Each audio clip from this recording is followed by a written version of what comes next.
All right. So the topic for today, what we are going to be doing is one shots के अंदर excess and deficit demand. Excess and deficit demand comes after once you've understood what short run equilibrium is. ठीक है जी? So in under the short run equilibrium topic, you must have understood that there is underemployment equilibrium. So logically, we have three types of equilibriums. One is underemployment equilibrium. The second is full employment equilibrium. And the third is beyond full employment equilibrium. Right now um, on the whiteboard also you can see this is underemployment equilibrium.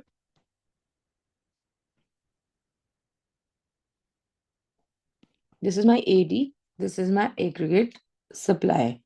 ठीक है जी, y axis, o axis, x axis, AD and AS, right? So in my previous example, in the previous video, you must have seen E is a point at 400 level of income. When I increase my aggregate demand, which is AD dash, this is the new equilibrium, which is E dash. This is full employment, ठीक है जी, full employment equilibrium.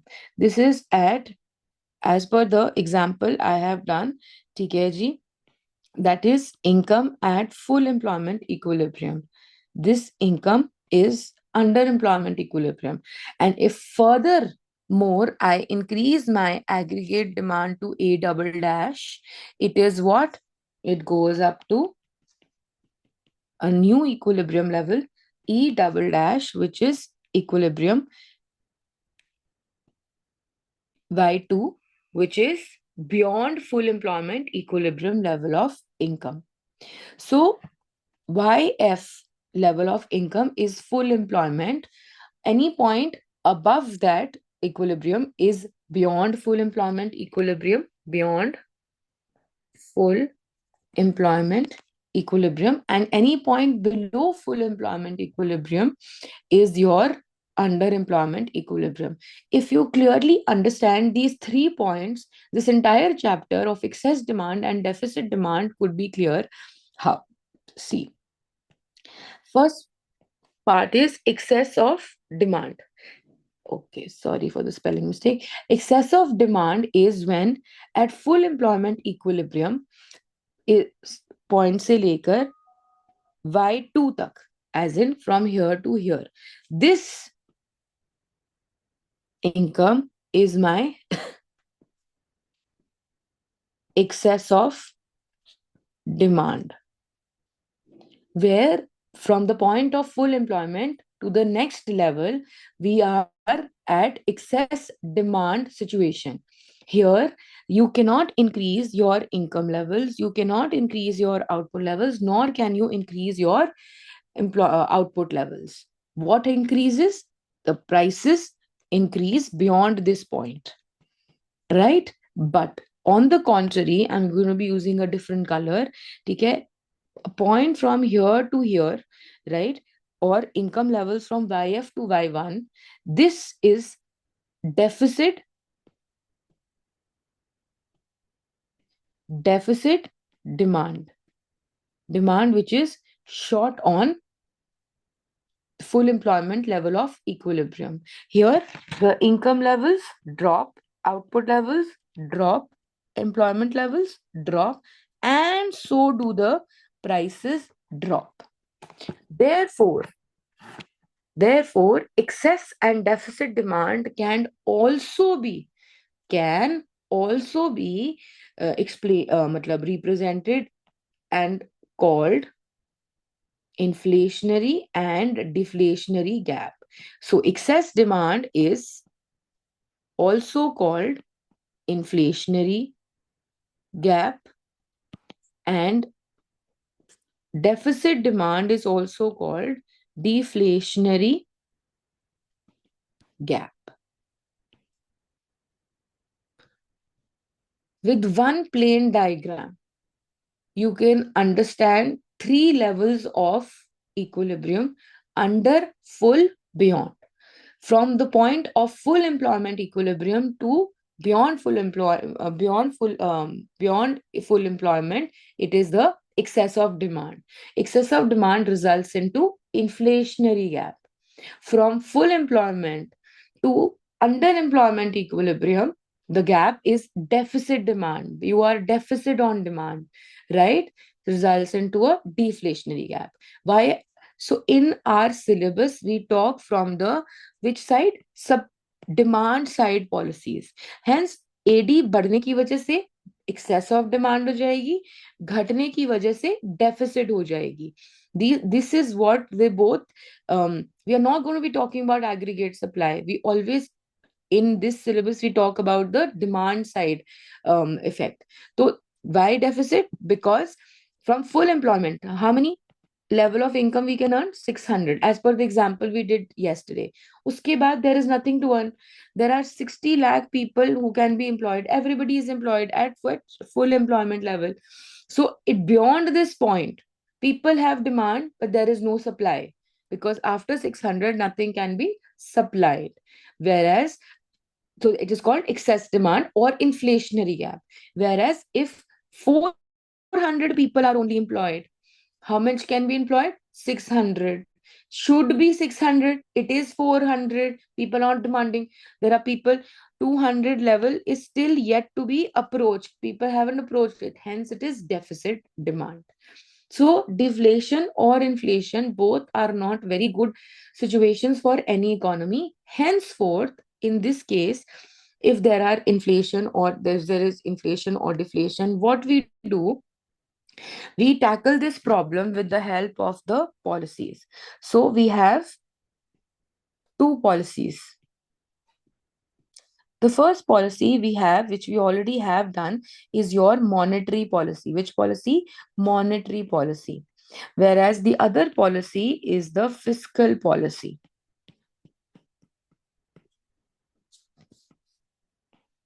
The monetary policy you did in the chapter of banking, and the fiscal policy we do in this chapter. So monetary policy is the policy of the RBI.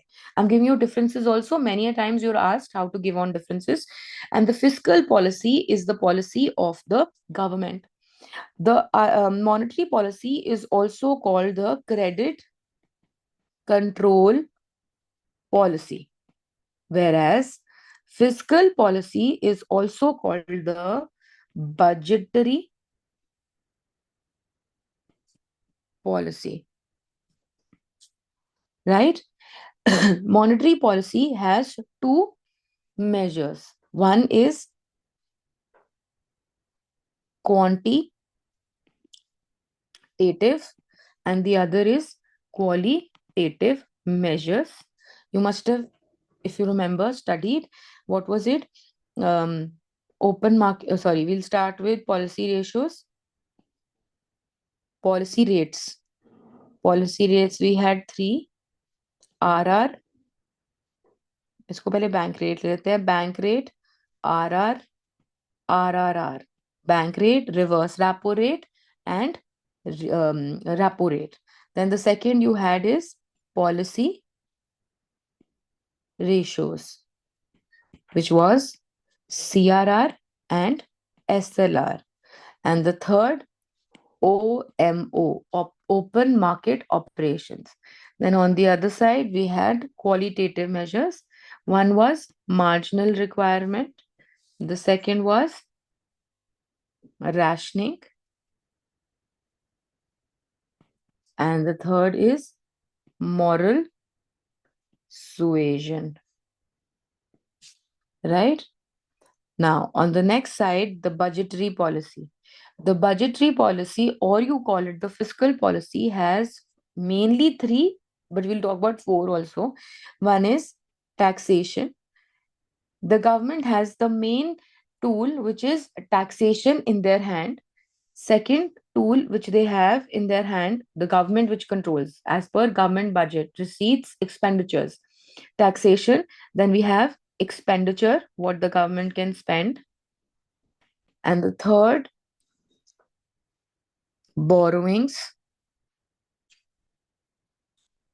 And last, I said, I mean, like main three, and this is also one of them: deficit financing. Why am I saying main? The reason I'm saying main is borrowings can be done in three ways. Borrowings can be done from public, right? They can sell infrastructural bonds or some kind of bonds. Second, we can borrow money from the outside external sector, which is International Monetary Fund or any other organization or other country. And the third form is with the help of RBI, in which you issue new currency and notes, which is deficit financing only. Hence, main three.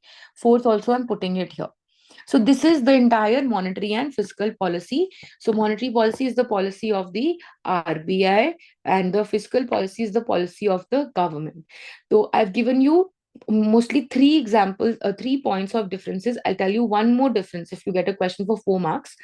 So as you all know, right, that under qualitative measures and quantitative measures, the quantitative measures are in general for everybody, but qualitative measures are selective control measures.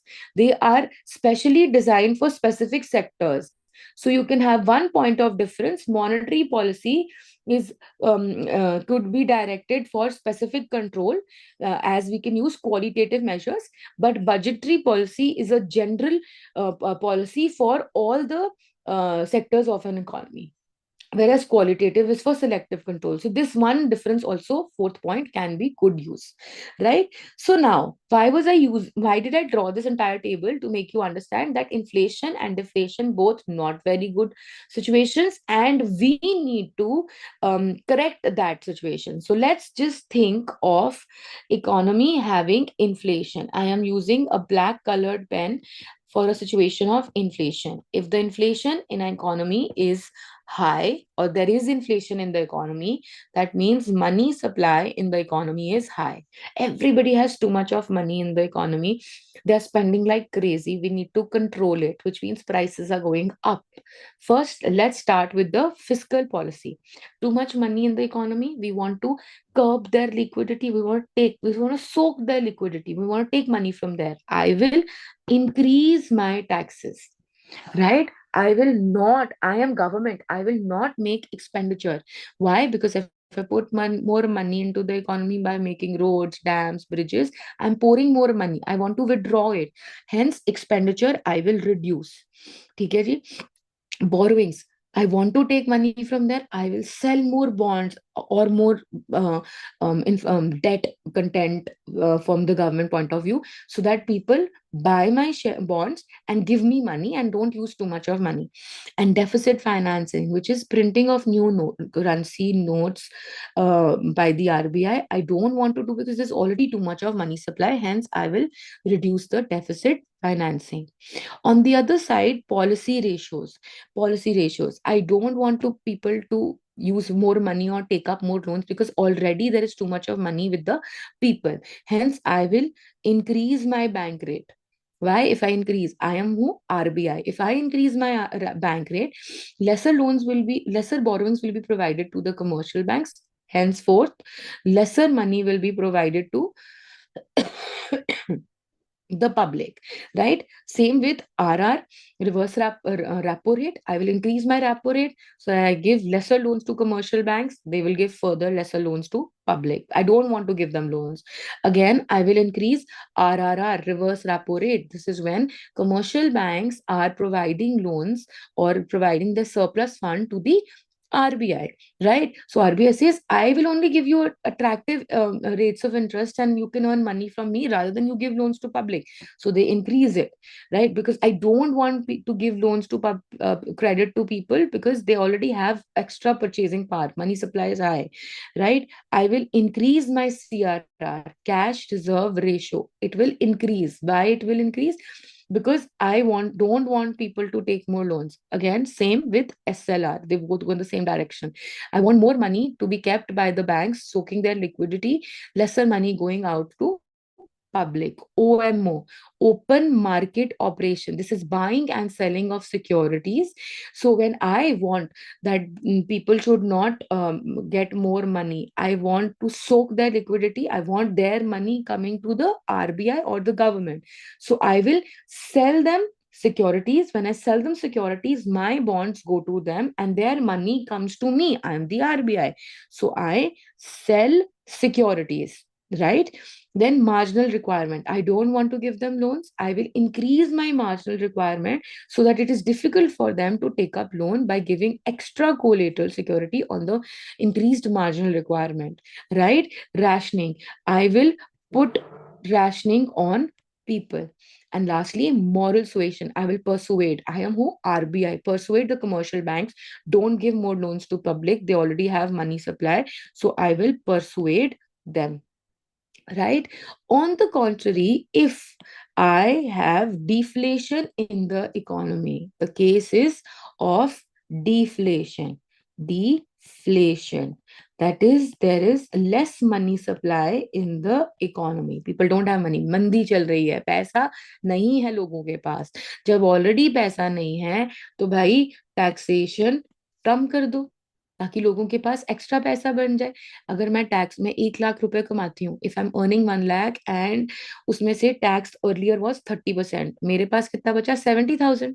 Right now when the taxes are reduced, ठीक है, it is to 20% or maybe 10%, तो मेरे पास कितना बचे? 90,000. मेरे पास ज्यादा पैसा आ गया टू स्पेंड. सरकार wants to increase, the correction is to increase money supply, so they give me more disposable income. Expenditure. The government will put more expenditure. Why they will put more expenditure? Because they want people to get money, so increase the expenditure on public. The borrowings will be reduced. Why the borrowings will be reduced? The borrowings will be reduced because people all don't have money. We'll give them their money back ताकि उनके पास और पैसा हो. We will increase deficit financing. We will increase deficit financing so that we can increase the money supply. That's the correction in the economy. On the other side, the credit control policy or the monetary policy, bank rates को कम कर देंगे तो rate of interest कम होएगा. Commercial banks will give more loan to public. People will take more loan. RRR, same case, कम कर देंगे ताकि commercial bank gives more loans. RRR, reverse repo rate. RBI says, don't give me loan, give the loans to public. Whatever extra money you have, give it on credit to people. So this is also reduced. CRR. If I reduce the CRR, I'll be able to. There's an inverse relationship between CRR and credit creation. Lesser the CRR, more the credit creation. More the credit creation means more money supply in the economy. Again, they both go in the same direction. So if OMO, open market operations, I will buy securities. I am who?